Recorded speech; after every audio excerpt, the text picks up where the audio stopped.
Winter denim సరికొత్త brand ఇప్పుడు Amazon online shopping లో లేటెస్ట్ ట్రెండ్ తో పాటు కంఫర్ట్ స్టైల్ మీ టెస్ట్ కి తగినట్లుగా ఇప్పుడే ఆర్డర్ చేయండి. కేవలం 699 799 మాత్రమే.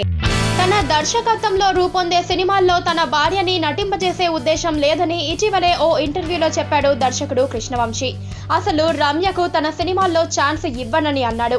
రమ్యని ఒక నటిగా చూడలేనని, అందుకే తమ కాంబినేషన్ లో సినిమా రాదని దర్శకుడు కృష్ణవంశీ స్పష్టం చేశాడు.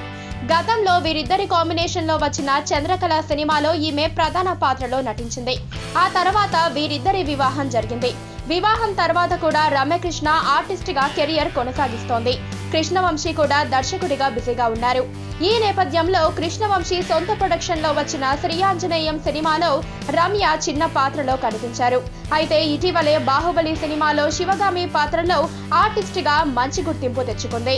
ఈ క్రమంలో ఆమెని ప్రధాన పాత్రల్లో పెట్టి సినిమాలు చేసే ఆలోచన ఏమైనా ఉందా అని కృష్ణవంశీని అడిగితే నో అన్నారు. బాహుబలి సినిమాలో రమ్య నటన చాలా బాగుంది. అయితే ఆ పాత్ర అంతగా పండడానికి రచయిత దర్శకుడే కారణం. ఆ క్యారెక్టర్ ను చాలా బాగా రాశారు. తను మంచి నటిని అని అమ్మోరు, నరసింహ సినిమాలతోనే రమ్య నిరూపించుకుంది. అయితే నేనామెను డైరెక్ట్ చేయలేను, ఎందుకంటే నేనామెను ఓ ఆర్టిస్ట్ గా చూడలేను. మా బంధం వ్యక్తిగతమైంది, అందుకే ఆమెను నా సినిమాల్లో తీసుకోను అని చెప్పాడు కృష్ణవంశీ.